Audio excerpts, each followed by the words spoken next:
এক বাদশাহ ছিলেন প্রতাপশালী, নাম ছিলেন ইয়াজিদ বিন মুহাল্লাব।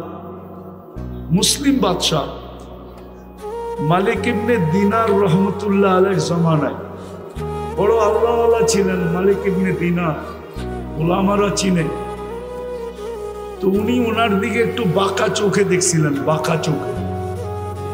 তো বাদশাহ ডাইকা জিজ্ঞাসা করছে, তুমি তো আমার রাজত্বেই থাকো, তুমি কি আমাকে চিনো না? বলছে অবশ্যই চিনি। বলছে তাহলে বাঁকা চোখে কেন দেখলা? তো বললো, শোনো, আমি তোমাকে তোমার চেয়ে বেশি চিনি। সে একটু আশ্চর্য বোধ করলো, আরে আমার চেয়ে আমি আমাকে যতটুক না চিনি, এই লোকটা আমার চেয়ে আমাকে বেশি কি করে চিনে? বলছে বলো। আগের যুগের বাদশারা প্রতাপশালী ছিল, কিন্তু বেয়াদব ছিল না। কি ছিল না? বেয়াদব ছিল না। রাগ হয় না, পায়ে হাত রাখি। আজকাল তো মানুষ একটু ক্ষমতা পাইলে শুধু প্রতাপশালী হয় না, বেয়াদব হয়, আদব কায়দা হারায় ফেলে। ঠিক না? আদব কায়দা, কথা বলারও ঢং জানে না।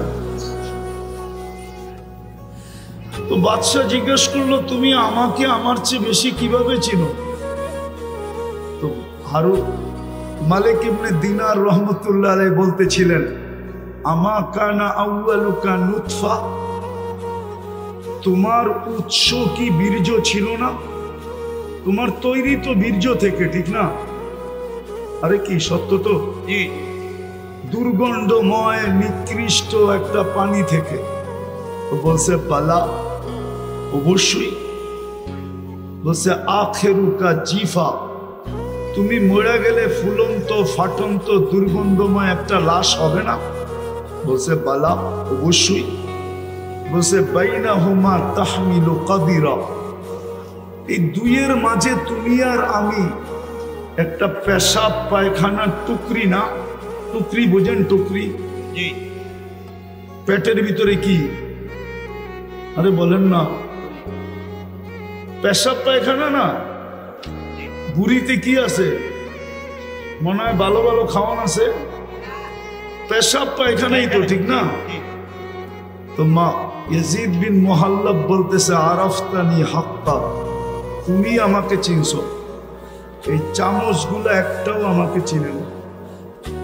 চামচ চিনেন? রাধা বাদশাদের চতুর্দিকে চামচ থাকে না? চামচ, আরে চামচই কোন, চামচা কইলে আবার খারাপ শোনা যায়। সুন্দর ভাষা ব্যবহার করেন। তো বলে ওরা আমাকে চিনে নাই। আমি বুঝাইতেছিলাম, যেই মানুষটা এত সৃষ্টির ভিতরে এত ঊর্ধ্বে, সে নিশ্চয় কেন জমিনে পা রাখে? যুক্তি তো বলে, তর্ক তো বলে, বিবেক তো বলে, বুদ্ধি তো বলে, এমনকি বিদ্যা পর্যন্ত বলে যে সবচেয়ে পূর্ণতা নিয়ে ওই মানুষটাকে দুনিয়াতে আসা উচিত ছিল। কিন্তু মানুষটা কেন নিশ্চয় আসলো? কেমন নিশ্চয়? ফালা লাকা সিন্নুন তাক্তা, মার পাটের থেকে যখন আসে তো দাঁত থাকে না, কোত্থেকে কাটবে? ওয়ালা লাকা লিসানুন তানতিক, জিহ্বা থাকে কিন্তু বাক শক্তি থাকে না। ওয়ালা লাকা উযুনুন তাসমা, কান থাকে কিন্তু শ্রবণ শক্তির কার্যকারিতা থাকে না। ওয়ালা লাকা আইনুন তানদুর, চক্ষু থাকে কিন্তু দৃষ্টি শক্তির কার্যকারিতা থাকে না। ওয়ালা লাকা আকলুন তুমাইয়িজ, মগজ থাকে কিন্তু ভালো মন্দ বুঝার ক্ষমতা থাকে না। ওয়ালা লাকা কলবুন তাতাফাক্কার, দিল থাকে কিন্তু চিন্তা কি জিনিস সে জানে না। ওয়ালা লাকা ইয়াদুন তাফতিশ, হাত থাকে কিন্তু কর্ম তো দূরের কথা, ধরারই ক্ষমতা থাকে না। ওয়ালা লাকা রিজলুন তামশি, পাও থাকে কিন্তু চলার ক্ষমতা থাকে না। কুনতা সগীরা, বড় ছোট থাকে, বড় ছোট। আফসোস তো এইখানেই হয়, যুবক যৌবন পেয়ে আল্লাহকে ভুলা যায়। ভাবেই না যে মাত্র 5-6 পাউন্ডের ছিল, ঊর্ধ্বে 7 পাউন্ড, ঊর্ধ্বে 10 পাউন্ড। 10 পাউন্ডের উপরে বাচ্চা হয় না। আর 10 পাউন্ড যেই বাচ্চা, সে নর্মালও জন্ম নেয় না, তাকে সিজার করতে হয়। কেননা 10 পাউন্ডের বাচ্চা নর্মাল আসতে পারে না, তাকে সিজার করা ব্যতীত আনা যায় না। তাহলে 10 পাউন্ড। কিন্তু যুবক তো ভাবে না যে আমি একদিন 10 পাউন্ড ছিলাম। আল্লাহ তো এটাই বলে, আমা কুনতা সগীরা, তুই ছোট ছিলি। আমা কুনতা যায়ীফা, তুই কি দুর্বল ছিলি না? মার পেটের থেকে আসে তখন কেমন দুর্বল, কিন্তু বড় হইতে দেরি। অতীত বলতে তো দেরি করে না যে অতীতে আমি ছিলাম কি, কে আমাকে এত ওজন বানাইলো। 70 কেজির ওজন আমাকে কে বানাইলো 10 পাউন্ড থেকে? এটা তো ভাবে না। তো নিশ্চয়ের চিত্র দেখাইতেছি যে ছোট ছিল কতটুকু, ওয়েট ওজন ছিল কতটুকু, দুর্বল ছিল কেমন। কুনতা জাহিলা, তুমি বড় অজ্ঞ ছিল, অজ্ঞ। এই নিশ্চয় মানুষ কেন আসে? আবারও বলতেছি, অথচ সৃষ্টির সেরা আল্লাহ মানুষকে একটা মেসেজ দিতে চান, মেসেজ। এই জন্য নিশ্চয় নিয়ে আসছে। কেনটা এই মেসেজটা কোনো সৃষ্টির দরকার নাই, কোনো সৃষ্টির এই মেসেজের প্রয়োজন নাই। প্রয়োজন নাই কেন এটাও বুঝাইতেছি। কোনো সৃষ্টির ভোগ অধিকার নাই। সৃষ্টি ভোগ যদি করেও তাহলে মানুষের জন্য করে। সৃষ্টি বাঁচে যদি মানুষের জন্য বাঁচে। সৃষ্টির অস্তিত্ব মানুষের জন্য। মানুষ না হইলে এই সৃষ্টির দরকার ছিল না। সূর্যের আলো দরকার ছিল না, চাঁদের কিরণও দরকার ছিল না, নদী প্রবাহমান হওয়াও দরকার ছিল না, সমুদ্রের তরঙ্গ মারাও দরকার ছিল না। এটা খোলার সময় এখন নাই। আর এই হইহুল্লার ভিতরে যে বুঝে আসবে এমনও না, যদি খুলিও তাইলে বুঝে আসবে না।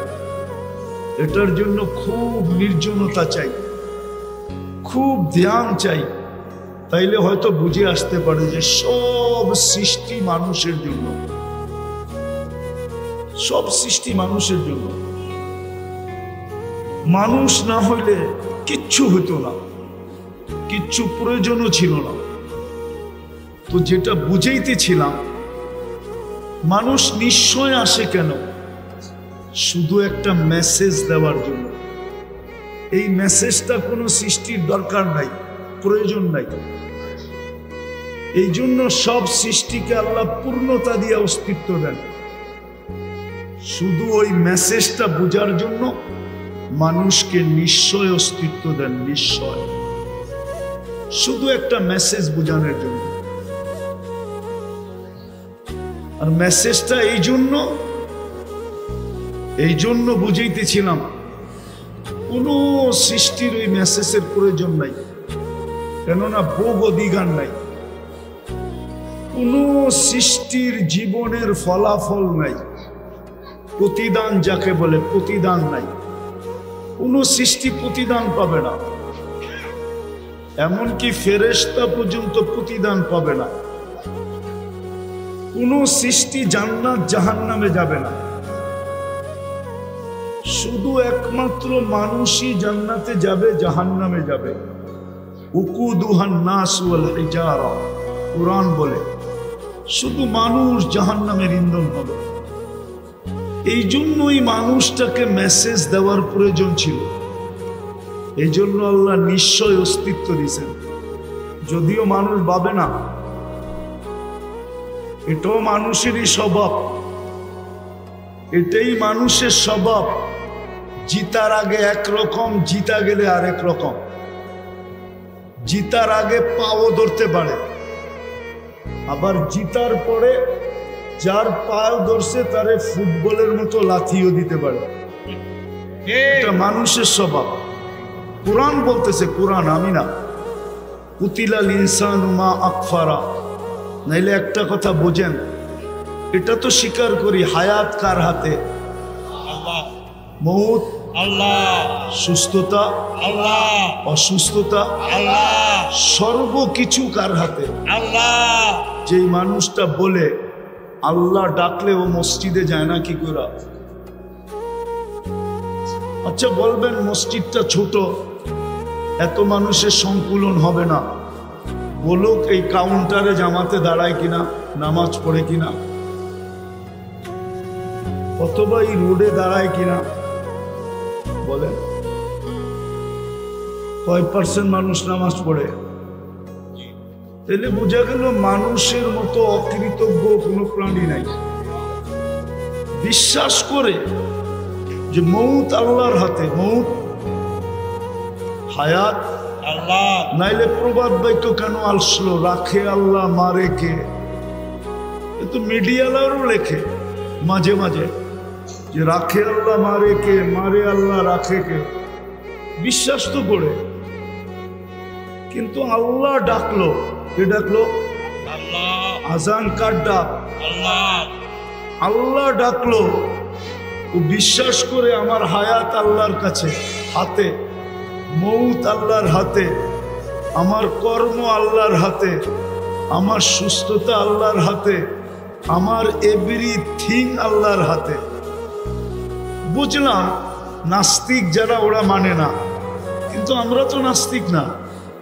নাস্তিক না, আল্লাহকে মানি না, স্বীকার করি না। অবশ্যই। তাহলে আমরা কেন ডাকে আসি না? আমাকে যুক্তি দিয়া বুঝান, ও কেন আসে না?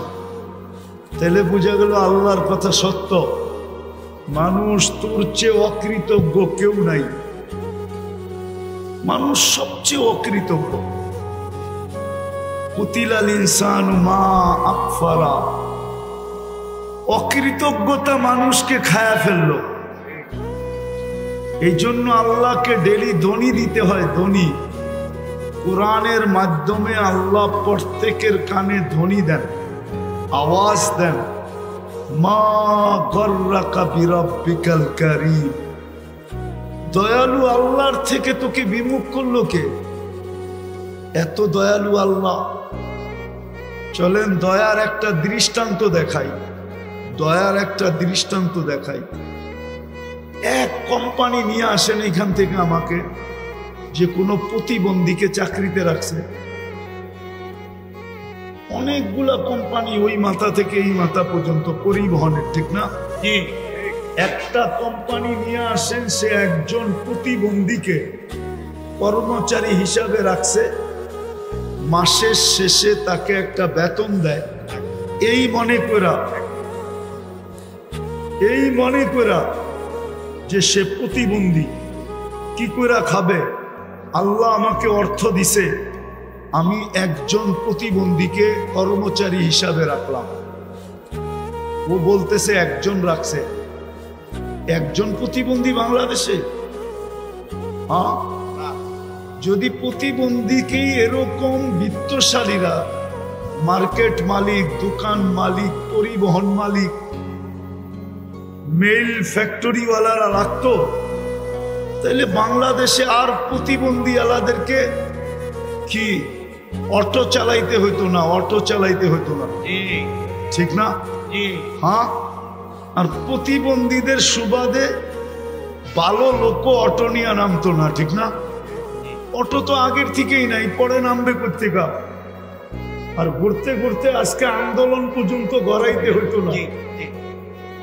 কিন্তু প্রতিবন্ধীকে তো গো চাকরিতে রাখে না, গেলেই প্রথম ধাক্কা দেয়, তুই প্রতিবন্ধী। তো যেটা বুঝাইতে চার মতো দয়ালু, মা গর্রাকা বিরাব্বিকাল কারীম। এই ধ্বনি দিতে হতো না, এই ধ্বনি দিতে হতো না যে আমার মতো দয়ালুর থেকে তোকে বিমুখ করলো কে?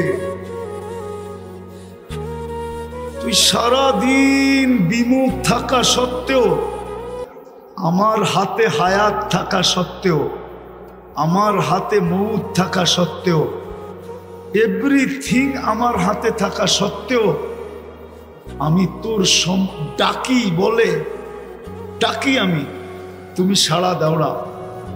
তারপরও আমি তোমার সব কিছু বহন করতেছি। বলেন এরকম দাতা কই পাবেন? একটু ভাবেন, বিবেক দিয়ে ভাবেন, কাজে দিবে কিন্তু। নাইলে এই কথা বলতে পারবেন না, এই কথা বলতে পারবেন না। আপনি যুক্তি দিবেন, তর্ক দিবেন, যুক্তি তর্কের জবাব কিন্তু এটার ভিতরে রাখা আছে। আপনার ব্রেনের ভিতরে আপনার যুক্তি তর্কের জবাব রাখা আছে, আপনার ব্রেনের ভিতরেই রাখা আছে। আপনি এটা বললে হবে না যে আমি কর্মব্যস্ততার কারণে পারি না। ড্রাইভার যদি বলে আমি চালক হিসাবে নামাজ পড়তে পারি না, আমি ওকে প্রশ্ন করব তোমাকে চালানের যোগ্যতা কে দিল? হ্যাঁ, কে দিল? আল্লাহ। আরে বলেন না আল্লাহ। আল্লাহ বলতে দ্বিধা করেন কেন? আল্লাহ বললে 40 নেকি মিলবে, 40 নেকি। কে দিল তাকে যোগ্যতা? হ্যাঁ, আল্লাহ যদি জিজ্ঞেস করে যোগ্যতাটা কার ছিল বল। তোকে যদি প্রতিবন্ধী বানাইতাম কে কি করার ছিল? তোর মা বাবার চোখের পানি জড়ানো ব্যতীত আর কিচ্ছু ছিল না। চোখের পানি জড়াইতে থাকতো। আল্লাহর বিরুদ্ধে কেস কোথায় করতো? হাইকোর্টে না সুপ্রিম কোর্টে না জজ কোর্টে না র্যাবের কাছে না আর্মির কাছে? কার কাছে করতো? এই যে রাস্তায় যারা ডিউটি করে, এরা যদি বলে আমি ডিউটি করি, আমি নামাজ পড়বো কি করে? আমি যদি প্রশ্ন করি তোমাকে এই দেহটা কে দিল? ডিউটি করার মতো যোগ্যতা সম্পূর্ণ তোমাকে কে বানাইলো? এটা আমাকে বলো। আল্লাহ তো এটাই প্রশ্ন করবে, তুমি আমারটা দিয়া বাহাদুর, এই দেহটা কার? আল্লাহ। আচ্ছা, যুবক বাহাদুর কার যৌবন দিয়া? হ্যাঁ, কি বলেন না? আল্লাহ। সুন্দরী মডেলিং কার সৌন্দর্য দিয়া? আল্লাহ। হ্যাঁ, সৌন্দর্যই তো লাগে মডেলিং এর জন্য, ঠিক না? না মডেল সবাই হইতে পারে না? মনে হয় বোঝেন না আপনারা। আরে মডেলিং হইতে হইলে কি লাগে? সৌন্দর্য লাগে না? হ্যাঁ। সৌন্দর্য কার দেওয়া? আল্লাহ। না ওর বাপ মা বাজার থেকে কিনা আইনা সেট করছে? হ্যাঁ, বলেন না? না প্লাস্টিক সার্জারি করছে পুরা শরীর? তাও তো না, কার দেওয়া? আল্লাহ। তাহলে ঠিক যে যেখানে কর্মরত ওকে কর্মযোগ্য কে বানাইছে? আল্লাহ। যদি না বানাইতো কিছুই না। তো কি করে বলে যে আমি তো কর্ম করতেছি, আমি ব্যস্ত, আই এম ভেরি বিজি, আমি আপনার ডাকে সাড়া দেই তো দেই কি করে? ও কর্মযোগ্য বানানোটা ভুল হয়েছে, ঠিক না? এটাই মনে হয়। নাহলে ও সাড়া দেয় না কেন? রোডওয়ালা যদি রোডেই নামাজের জন্য দাঁড়াইতো তাহলে হয়তো রোড থাইমা যেত, নামাজের পরে আবার খোলা যেত, ঠিক না? কত আন্দোলনেই তো রোড সারাদিন থামা থাকে, ঠিক না? আপনাদের ফ্লাইওভার কি মাঝে মাঝে থামে না? হ্যাঁ, লম্বা জাম হয় না? না হয় না? না, এটা 24 ঘন্টা চলতে থাকে। মাঝে মাঝে তো আমরাও 2-1 ঘন্টা কাটায় দিই ফ্লাইওভারের উপরে। 10 মিনিটের জন্য যদি থেমা যেত থেমে যেত। কিন্তু ওকে বলে সবাই যেন বুঝাইতে চাইতেছে তুমি আমাকে যোগ্যতা সম্পূর্ণ বানানো, এটা তোমার ভুল। তুমি আমাকে শ্রেষ্ঠ কেন বানাইলে? তুমি আমাকে সৌন্দর্য কেন দিলে?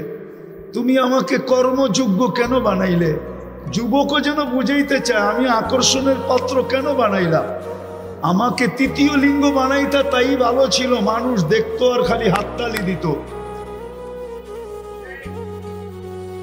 অন্য ভাষায় বুঝাইলাম, এটাই মনে হয় ভুল হয়ে গেছে। বিদায় আসেন শেষ জায়গায় চলে আসছে। আর লম্বা করতে চাইতেছি না। মানুষকে আল্লাহ নিশ্চয় দিছেন একটা মেসেজ বোঝানোর জন্য, যে মানুষ ভালো মতে বোঝো, আমি ছাড়া যেরকম তোমার অস্তিত্বের কোনো বিকল্প চিন্তা ছিল না, আল্লাহ ব্যতীত মানুষের অস্তিত্বের কোনো বিকল্প চিন্তা আছে না নাই? আছে? আল্লাহ ছাড়া মানুষকে অস্তিত্ব দিতে পারবে কিনা? কোনো বিকল্প চিন্তা আছে কিনা? আল্লাহ বলে আমি ছাড়া যেরকম তোমার অস্তিত্বের বিকল্প চিন্তা নাই, আমি ছাড়া যেরকম তোমার পূর্ণতার বিকল্প কোনো চিন্তা নাই, চিন্তাধারা নাই, যে মানুষকে যদি আল্লাহ শারীরিক পূর্ণতা না দিত, না দেন, তাহলে দুনিয়ায় আসার পরে টাকার বলে যদি পূর্ণতা নিতে পারতো, তাইলে বহুত প্রধানমন্ত্রীদের ঘরেও এরকম বাচ্চা কাচ্চা আছে যেটা মার পেটের থেকে পূর্ণতা নিয়ে আসে নাই, কিন্তু প্রধানমন্ত্রীর টাকার পাহাড় থাকা সত্ত্বেও উনি দুনিয়াতে ওনার ঘরের বাচ্চার পূর্ণতা নিতে পারেন না। আঙ্গুল দিয়ে দেখাবো?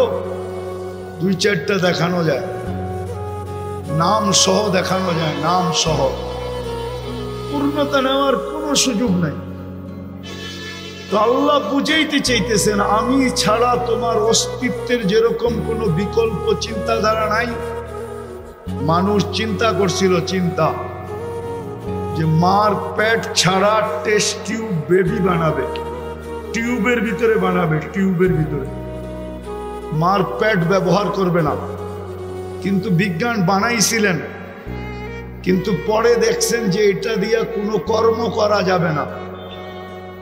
যেরকম যদি বুঝাই, বুঝবেন কিনা জানি না, ঢাকা শহরে বাস করেন তো, গ্রামগঞ্জে যান না, কোত্থেকে বুঝবেন? গ্রামে অবেলা যদি মেয়ের জামাই আসে, তো শ্বশুর শাশুড়ির মুরগি ধরতে যায়, গ্রাম্য মুরগি ধরতে যায়, দেশি মুরগি ধরতে যায়, মাঝে মাঝে কাপড়ও খুলে যায়, মনে হয় বোঝেন চায়।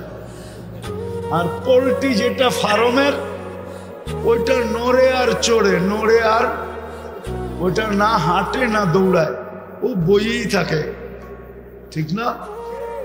তো বিজ্ঞান দেখছে বাচ্চা তো হবে, কিন্তু ওইটা দিয়ে কর্ম করা যাবে না, বাস চালানো যাবে না, বন্দুক চালানো যাবে না, প্লেন চালানো যাবে না, দুনিয়ার কোনো কাজ করা যাবে না। ওইটার নাম দিতে হবে পোল্ট্রি বাচ্চা। পোল্ট্রি কি? ওটা নড়বো আর চড়বো, ঠিক না? তো বিজ্ঞান কানে দইরা তওবা করে ফেলছে, এখন আগের জায়গায় চলে আসছে যে আল্লাহ ব্যতীত অস্তিত্ব দেওয়ার কোনো বিকল্প নাই, আল্লাহ ব্যতীত পূর্ণতা দেওয়ার কোনো বিকল্প নাই। টাকার বলে পূর্ণতা নেওয়া যায় না। তো সব যখন আল্লাহ দেন, তাইলে ওই ব্যক্তিটাকে যখন আল্লাহ ডাকে তো আসে না কেন? কেন আসে না বলেন?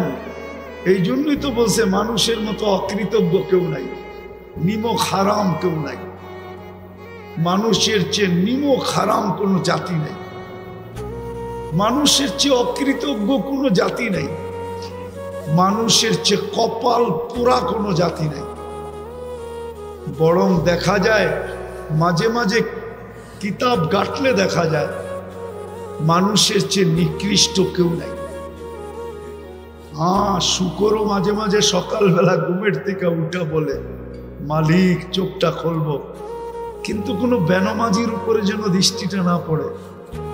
আল্লাহ জিজ্ঞেস করে, কেন? বেনমাজি আমার চোখে আমার চেয়ে নিকৃষ্ট। তো যুক্তি জিজ্ঞাস করে, কোন যুক্তিতে? আমি তো উঠেই তোমার প্রশংসা করি, আর তুমি ওকে ডাকো, তারপরে ও আসে না। তুমি ওকে ডাকো, আর আল্লাহ ডাকে কেন? এক গাদা জিনিস দেওয়ার জন্য ডাকে, এক গাদা। হায়, মুসলমান যদি নামাজ পড়তো, তাহলে আমার বিশ্বাস ঢাকা শহরে এত ক্লিনিক হতো না। আমার বিশ্বাস এত লম্বা ঘন্টায় ঘন্টায় সিরিয়াল দিয়ে বসে থাকতে হতো না। আর আমার বিশ্বাস ডাক্তারদের পোয়া বারো হইতো না যদি মুসলমান নামাজ পড়ার মতো পড়তো। কেননা নামাজের ভিতরে আরোগ্যতা রাখা আছে, শেফা। আপনি বলবেন হুজুররা অসুস্থ হয় কেন? আমিও বলবো আমিও ওই নামাজ পড়ি না যেরকম পড়ার দরকার, আর পড়লে আল্লাহ রসুলের কথাই সত্য। সল্লি পড়ো, ফাইন্না ফিস সালাতি শিফা, নামাজ পড়ো, নামাজের ভিতরে আরোগ্যতা রাখা আছে। যদি পড়ার মতো পড়তো তো কথা শুরু ছিল মানুষকে কেন নিশ্চয় অস্তিত্ব দেন, মেসেজ দেওয়ার জন্য। যেরকম মানুষ আমি ছাড়া তোকে অস্তিত্বে আনার কোনো বিকল্প রাস্তা নাই, আমি ছাড়া পূর্ণতা দেওয়ার বিকল্প কোনো রাস্তা নাই, ঠিক তদ্রূপ আমি ব্যতীত ভালো মতে বোঝ তোর এই জীবনটা, ছোট জীবনটা গুছানের কোনো বিকল্প রাস্তা নাই। গুছানো বোঝেন? এই 60-70 বৎসরের জীবনটা যদি গুছায়া চালাইতে চাস, একটু সুখ শান্তির সাথে যদি চালাইতে চাস, কাটাইতে চাস, এই জন্য বাংলায় একটা প্রবাদ বাক্য আছে, পরিশ্রম ধন আনে। এটা আমিও মানি, পরিশ্রমে ধন আনবে কিন্তু সুখ আনতে পারবে না। বাংলায় প্রবাদ বাক্য আছে, পুণ্যে আনে সুখ। কি পুণ্য বোঝেন? কি নেকে আনে সুখ। আল্লাহ সুখ দেয়, আল্লাহ সুখ দেয়। যদি ধনী সুখ দিত তাইলে ওই ধনী কেন নিজের মাথায় পিস্তল রেখা নিজেই গুলি করত? ও তো ধনী ছিল, ওকে আমার চেয়ে বেশি আপনারা চিনেন না। আমি চিনি ওর ছেলে কই থাকে, আমি চিনি ওর মেয়ে কই থাকে, আমি চিনি ওর স্ত্রী কোথায় থাকে, আমি চিনি ওর কতটুকু আছে কতটুকু নাই, আমি চিনি ওকে কাছের থেকে চিনি। না চিনতাম, ধনই যদি সুখ আনতো তাইলে ঐশী তো ডেলি প্রতি মাসে 1 লক্ষ টাকা হাত খরচ পাইতো। ঐশী যে এখনো জেলখানায় আছে, সে তো প্রতি মাসে 1 লক্ষ টাকা হাত খরচ পাইতো। ছোট একটা মেয়ে, ও 1 লক্ষ টাকা খায় না, চাবায়া খাইতো। ও 1 লক্ষ টাকা খায় কি করে? হ্যাঁ, ডেলি 3000 টাকা খাইলেও তো মাসে 3-30-এ 90,000 হয়। ও 3000 ডেলি কি খাইতো? বিলাসবহুল গাড়ি তো ছিল ওর জন্য, পার্সোনাল ড্রাইভার তো ছিল ওর জন্য। এখনো তো ফ্ল্যাটটা পড়া আছে শান্তিনগরে, দেখা আসেন না? আমি চিনি ওই ফ্ল্যাট। যদি ধনী মানুষের জীবনে সুখ আনতো তাইলে ধনীরা বেশিরভাগ আত্মহত্যা করে কেন, ডিটেনশনে ভোগে কেন? ধনীদের চেয়ে তো বেশি ঘুমের ট্যাবলেট কেউ খায় না, ধনীদের চেয়ে তো বেশি ডিটেনশনের ট্যাবলেট কেউ খায় না। ধনীরা সবচেয়ে বেশি ট্যাবলেট খায়। আরেকটা বলবো, হয়তো বিশ্বাস করবেন না, ডিটেনশনের ট্যাবলেট উন্নত বিশ্বে সারা দিন যতগুলা বিক্রি হয়, যত $1 ট্রিলিয়ন, কোনো ওষুধ এত বিক্রি হয় না। আমি তো ঘুরা বলতেছি, ঘুরা আমেরিকা যায়া বলতেছি, কানাডা যায়া বলতেছি, ইংল্যান্ড, ইউরোপ, অস্ট্রেলিয়া, জাপান, শুধু বাকি আছে নিউজিল্যান্ড। বাকি সব ল্যান্ডে যায়া বলতেছি। তাইলে ওরা কেন এত বেশি ট্যাবলেট খাইতো ঘুমানের? মুসলমানের ঘুম দেখা কেন মুসলমান হইতো? আমি তো চিনি আমেরিকাতে ওই ব্যক্তিকে যে মুসলমানের ঘুম দেখা মুসলমান হয়েছে। সত্য বলতেছি। মসজিদে বৈশা বৈশা একজন ঘুমাইতেছিল, তো দূরের থেকে দেখা ছুটে আসছে, বলছে তুই কোন কোম্পানির ওষুধ খাস, বৈশা বৈশা ঘুমাস? আমি তো আমেরিকান ওষুধ খায়া বিছনায় যায় ঘুমাইতে পারি না, আমাকে একটু দয়া করে লেখা দিবি। ও ছিল তাবলিগওয়ালা, ও চালাক ছিল, বলছে এত তাড়াতাড়ি লিখে দিব? 3 দিন আমার লগে থাকতে হবে। থাকবি? বলছে 3 দিন না 3 মাস থাকবো। 3 মাস। তারপরও ঘুম দরকার। তো 3 দিন জামাতে থাকার পরে মুসলমান হয়ে গেছে। 2019-এর কাহিনী বলতেছি। আমি ইস্তেমায় গেছিলাম আমেরিকার। তা আমি বয়ান করে নামতেছিলাম, আর ও পিছে বয়া ঘুমাইতেছিল বসা বসা। তা আমি আইসা ওরে খোঁচা দিয়ে জিজ্ঞাসা করছিলাম, কোন কোম্পানির ট্যাবলেট খাস, আমাকে লেখা দিবি? তো আমাকে হাইসা দিয়া বলতেছে 3 দিন সময় দিতে হইব, তাইলে লেখা দিবি। অথচ আমি ইস্তেমার বয়ান করে নামলাম। সত্য এটা, ভাবেন, নাইলে ছোট জীবনটা কেটে যাবে। সুখের আশায় দৌড়াইতে থাকবো, কিন্তু কোনোদিন সুখ দেখবো না। সত্য এটাই। পুণ্যে আনে পরিশ্রম কি আনে? আলস্য দারিদ্রতা আনে মানি, কিন্তু দুঃখ আনতে পারে না। পাপে আনে দুঃখ, পাপে পাপে। মানুষের জীবনে দুঃখ আসে পাপের কারণে, অলসতার কারণে মানুষের জীবনে দুঃখ আসে না। মানুষ দুঃখী হয় শুধু পাপের কারণে। তো আল্লাহ মেসেজ দেওয়ার জন্য নিশ্চয় অস্তিত্ব দিছেন, যে তোমাকে নিশ্চয় অস্তিত্ব দিলাম মেসেজ, তুমি এই ছোট জীবনটায় যদি সুখে থাকতে চাও, তাহলে আমি আল্লাহ ছাড়া বিকল্প নাই। আমি আল্লাহকে পাইতে হবে। যেমন দেখাইলাম অস্তিত্ব আল্লাহ ব্যতীত বিকল্প, পূর্ণতা আল্লাহ ব্যতীত বিকল্প, সুখ আল্লাহ ব্যতীত বিকল্প নাই। কোনো কিছুই আল্লাহ ব্যতীত বিকল্প নাই। সবকিছুর ভান্ডার কিন্তু ওনার কাছে। নইলে দৌড়াইতে থাকবো, যেমন আজকে দৌড়াইতেছি। রাত্রেও তো এখান দিয়া যাই, রাত্রেও যাই 2টা 3টা 4টা বাজে, দেখি এই কাউন্টার গুলা সব খোলা, কর্মরত মানুষগুলা এখানে ব্যস্ত, চা বিক্রি হইতেছে, এটা হইতেছে, সেটা হইতেছে। সবাইকে যদি জড়ো করে জিজ্ঞাসা করি, রাত্রটা তো ঘুমের জন্য ছিল, তুমি কেন সজাগ? রাত্রটা তো ঘুমের জন্য ছিল। রাত্রের 1 ঘন্টা ঘুম দিনের 5 ঘন্টার ঘুমের সমান হয় না। ওয়াজআলনা লাইলা লিবাসা ওয়াজআলনা নাওমা সুবাতা। রাত্র বানানো হয়েছে ঘুমের জন্য, দিন বানানো হয়েছে ওয়াজআলনা নাহারা মাআশা।